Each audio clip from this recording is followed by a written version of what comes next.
Vote के रूप में आजाद समाज पार्टी को जरूर मिलेगा। आपने अनिल सागर को सीमापुरी से ही क्यों चुना? नहीं, अनिल सागर सीमापुरी में तैयारी कर रहे हैं। अगर मैं इनको सीमापुरी से हटा के मैं इनको त्रिलोकपुरी ले जाता तो वहाँ इनका नुकसान होता। तो जहाँ इन्होंने तैयारी की, जहाँ की जनता ने इनको आशीर्वाद दिया, जहाँ की जनता ने इनको विश्वास दिलाया, वही मौका देना चाहिए। ये तो राजनीतिक हत्या जैसा होता अगर मैं इनको कहीं और ले जाता। तो इन्होंने यही तैयारी की है, यहाँ की जनता इनके साथ खड़ी है, इसलिए यहाँ ही सारे बूथों को जानते हैं, इनकी टीम है, यहाँ एक एक आदमी को इस नाम से, शक्ल से पहचानते हैं, यहाँ इन्होंने काम किया, तो यहाँ लोगों का विश्वास इनके प्रति ज्यादा है। पर आम आदमी पार्टी और कांग्रेस भी अब दोबारा से दमखम में आ रही है और बीजेपी जो है वो भी आजाद समाज पार्टी को मात देने के लिए पूरी तरीके से तत्पर हो चुकी है। देखो, उन लोगों से तो हम लोग लड़ ही रहे हैं और जैसे जैसे हमारा आंदोलन मजबूत होगा वैसे वैसे वो लोग हमारे समाज की बात भी ज़्यादा बड़े पैमाने पे करेंगे और हमारे कमज़ोर वर्गों का हितैषी होने, गरीबों का हितैषी होने का भी दावा करेंगे। आप ये सोचो, मैं आपको दो चीज़ें बताता हूँ। पहली बात हम करेंगे दिल्ली की, यहाँ की सरकार की। उन्होंने वादा किया पंजाब में कि हम आप वहाँ की महिलाओं को, जहाँ भी चुनाव होता है वहाँ कहते हैं बिजली के दाम कम कर देंगे जी। वो कहते हैं वहाँ सिलेंडर 500 रुपये में देंगे। तो उत्तर प्रदेश में आपकी सरकार है, वहाँ दे दो 500 रुपये का। उत्तराखंड में, हरियाणा में, वहाँ दे दो। तो आप ये समझो ना, लोगों की भावनाओं को उभार कर और उनकी जो समस्या है उनको सपने दिखा के उनकी वोट को लेके अपना हित करने वाली सरकारों से हम क्या उम्मीद कर सकते हैं? बिल्कुल। हमारे यहाँ तो एक कहावत है मिलिंद भाई जी, अजमाए हुए को अजमाओगे तो वही मिलेगा जो मिलता है। इसलिए अगर जनता ठगे जाना चाहती है तो इनका साथ दे दे। अगर ठगे होने की बात करें तो क्या दलित समाज को दलित समाज को केजरीवाल को वोट देना चाहिए क्या?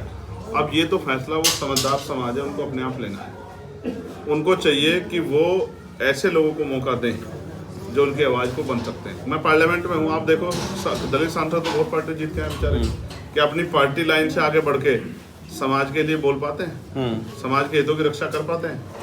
तो ऐसी जगह तो संभव काम नहीं कर पा रहे। और जब वो अपनी अपनी पार्टियों में थे, यहाँ EWS भी लागू हुआ, तब तो बेचारे हिम्मत नहीं जुटा पाए कि वो विरोध कर लेते। तो बाकी लोग अपनी पार्टी के प्रति समर्पित है, हम लोग अपने हक वंचित कमजोर समाज के, बहुजन समाज के प्रति समर्पित है और अपना काम कर रहे हैं। आम आदमी पार्टी और केजरीवाल की बात करें, क्या वो दलित विरोधी हैं? वो देखो, मैं कह रहा हूँ, आप उनकी बात क्यों कर रहे हो? आप आजाद समाज पार्टी की बात करो जी। ये तो कितने ही लोग विरोधी हैं, हमें तो वो देखना है कि उनका समर्थन कौन कर रहा है, उनके लिए खड़ा कौन है। आज पूरे देश में अगर कहीं जरूरत होती है तो आप और मैं सब जानते हैं कि Bhim army, Azad Samaj party police से पहले पहुंच के लोगों की मदद करने का काम करती है, उनकी आवाज बनने का काम करती है जी।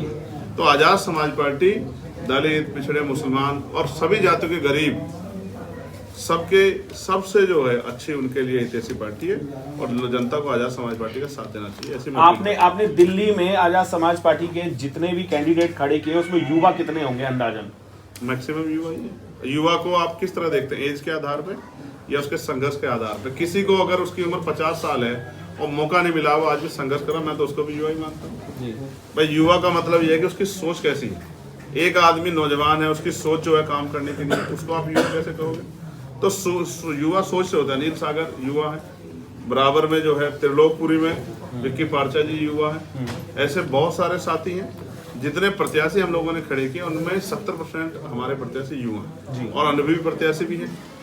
तो मेरा विश्वास है कि जिस तरह का काम लंबे समय से हम लोगों ने किया, जनता का आशीर्वाद हमें जरूर मिलेगा। और एक सवाल और है कि 70 विधानसभाएं हैं, 70 में से 15 ही आप कैंडिडेट उतार पाए हैं। 70 के 70 क्यों नहीं उतार पाए? क्या कारण रहा? 70 के 70 में उतार देते, लेकिन जहां उस तरह की विनिंग कॉम्बिनेशन नहीं बन रहा, वहां उतार के वहाँ एनर्जी खराब करके क्या फायदा होगा? तो हमने कोशिश वहाँ की है, जिन सीटों पे हमारा संगठन मजबूत है, प्रत्याशी महत्वपूर्ण है, प्रत्याशी सक्षम है लड़ने के लिए, और हम ये कोशिश कर रहे हैं कि इनमें हम रिजल्ट दें। लड़के 70 पे और हम एक भी ना जीते, क्या फायदा? हमने उत्तर प्रदेश में आप देखो 2 ही सीट लड़ी थी लोकसभा में, और लड़ते 80 और जीतते एक भी ना, 2 लड़े और 1 जीते जी। तो ये 50% का मार्जिन आप इसको समझते हैं? यानी कि आजाद समाज पार्टी के प्रति समाज में प्यार और विश्वास मजबूत हो रहा है जी।